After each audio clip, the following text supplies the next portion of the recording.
Alright, welcome back guys. Once your first time here, I'm Vision Hero Barner, bringing you guys another video. Today I'm gonna kind of give you my retrospective on the 30th year anniversary of Power Rangers. Now, if Power Rangers don't your instant over there, hit the subscribe button down below, hit that bell icon, there's some more Power Rangers content from me moving forward. Now let's begin. So you could probably maybe count this as a follow-up to last week's video about whether or not Hasbro cares about the brand, but I'm going to be talking about everything that went on with Power Rangers, all the products they put out, both Once and Always and Cosmic Fury, how they did, and kind of give you my thoughts and opinions on if this year was a kind of bust with Power Rangers or kind of like a good year for Power Rangers. Now, first off, we're going to talk about Once and Always. I honestly think that was a solid anniversary. I think it definitely breaks the top three anniversary specials out of all of them that we've gotten. Maybe even number 2, I'm not even sure. I'd have to look at that. But I think Once and Always definitely was a solid move for Power Rangers. It wasn't even planned. They put it together kind of last minute, and it was solid in my opinion. I think they did amazing with it. I think they did the best they could given the circumstances. I know there were a few things people didn't like here and there, but overall, with what they had, what they were able to do, I think it was a solid anniversary special. So I think for that reason, I think Once and Always was a win for the year. Then we go into Cosmic Fury. Now, I think Cosmic Fury was also another solid entry into the 30 years of Power Rangers. You know, yes, it was only 10 episodes. Yes, it felt rushed at times. But again, going off what they gave us, what they had going for them, I think they did a solid job. Yes, could they have used a few extra episodes? Yes. Did they do a good job with what they did? Yes, I don't think it was a bust season. I think it was a decent to good season, even probably better in my opinion than just a good season. I think with both projects, they did a good job with these things. Like I said, though, things definitely felt rushed in Cosmic Fury. Definitely feel like they could have used a few episodes. Let's take, for example, I think Heckle could have been handled a little bit better. I think the Zato thing could have been handled a little bit better. Maybe some things with Master Zed could have been handled a little bit better. But overall, I do think Cosmic Fury, with what we got, is a solid season. I think it was definitely a good, probably one of the best anniversary seasons we've gotten. We had Billy back, we had Mick back. They did a lot of good things that also paid homage to the past seasons of PR, especially, of course, MMPR.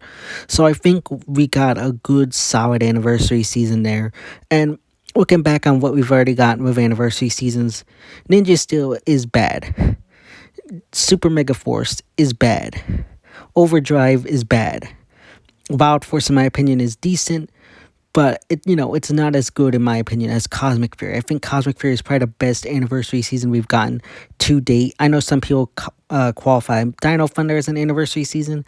I personally don't, but if you do, I know people will probably say Dino Thunder was better. But personally, I don't count it as an anniversary season, so I say this is probably the best one we've gotten.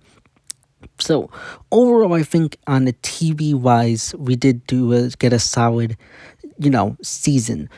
Then we move over to the toy line. Now this is where it gets kind of mixed, because I think with the Cosmic Fury toys, that was a bust. That was a total bust. We didn't get anything. I'm kind of confused as to why that happened. They gave the whole reason why the Cosmic Fury suits are so bland as to, easier to make figures. That's fine, but we never got figures. We only got the Morpher, which, I don't know, that's something, but we didn't get anything else. We got the Megazord, that's it. I would have hoped to get figures, I would have hoped to get something, but in the end, we didn't get any toys. Now, that's the Cosmic Fury line, but with the Lightning Collection line, we did get a good amount of stuff. We got the Omega Ranger, we got a couple new waves, so I think in that area, we did do good. We got was it this year that we got the Yellow Ranger helmet and Morpher? I think that was definitely a solid thing. But we did get a good amount of figures, whether they're exclusives or, regular standard figures. You got the Snizzword and Minotaur figures that you could kind of go along with the new anniversary special. You got Mesogog, you got Turbo. They started on the Lightspeed line. They along with the RPM line, which is really great. I really like what they've been doing with the Lightning Collection line. It's definitely disappointing that they are going on hiatus. However, while they did do good on the Lightning Collection line, we all have to acknowledge that there were a few busts, especially with, say, the green Dino Fury Ranger. That's one I really wanted to get. However, I've not bought it yet because I've heard of all the different like manufacturing issues, like how it breaks and falls apart. So for that reason, I haven't gotten it yet. Maybe I will if I hear some good things come out in the future. But as it stands right now, I am not getting that figure, which is disappointing because Izzy is one of my favorite characters. So yeah, definitely, I feel like the Lightning Collection is a bit of a mixed bag because they had a lot of good figures that people liked come out, but they also had issues where pieces were falling apart, they would break. So that's definitely a bust in my opinion, and especially with the way Hasbro handled the whole thing about figures breaking and everything, it kind of definitely that area felt like they didn't care. So I definitely kind of take points off there, but I do think they cared enough to make these figures. Yes, some of them were busts. Yes, some of them were bad. Some of them were good.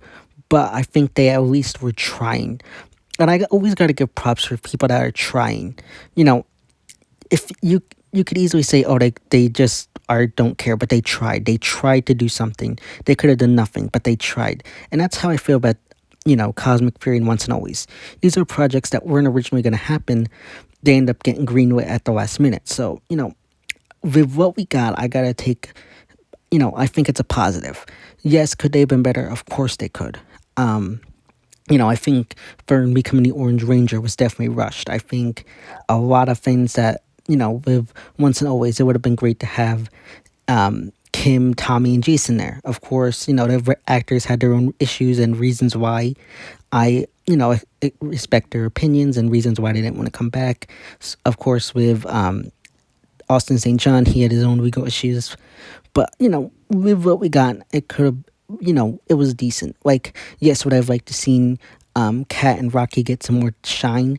That's, yes. But also, it was nice to see Billy and Walter Walter and Billy get more screen time since they haven't been back, where Rocky and Kat had been back. So it was nice to kind of see David and Walter get that kind of shine that they haven't gotten since they haven't been back in nearly 30 years. So it was nice to get them back. So, I can't complain. It was nice to see Ming get introduced to the franchise. Hopefully, maybe they do something along the line with her. It'd kind of be disappointing if they introduced her for this anniversary special and then we don't see anything from her. That would definitely be a little bit of a disappointment and feel like a bit of a waste of time, especially given the reboot. So I kind of hope they at least do something there. But yeah, overall, I think with what we got, it showed that Hasbro was at least trying and at least cared enough to give us something. Like I said, they could have given us nothing. They actually went out and tried to give us something. So, I got to give them props. You could say all you want about Hasbro. Yes, they screw things up. Yes, they might seem that like they don't care as much, but they at least are trying. And in my opinion, as long as you're trying, that's a solid win in my book. So, overall, I think they did a solid, job with the 30-year anniversary. It could have been better. But overall, with what we got, what they had going against them, I think it was a solid job. If I had to give the anniversary season a rating, I'd give this season and anniversary season a rating of probably an 8 out of 10. I think it was solid, decent, could have been better, but was good with what we got. But let me know your thoughts and opinions. Do you think the anniversary season was good, a bust? Do you think it's in the middle? Let me know all your thoughts and opinions in the comment section down below. So yeah, guys, that's my retrospective of the Power Rangers 30th year anniversary. As always, if you like this video, don't forget to big thumbs up and share. Don't forget to hit the subscribe button down below. Hit that bell icon. There's more Power Rangers content from me moving forward. And go for me on Instagram, Twitter, which are linked in the best section of my YouTube channel. As always, I'm Vision Hero Boy Entertainment, and I'll see you next time.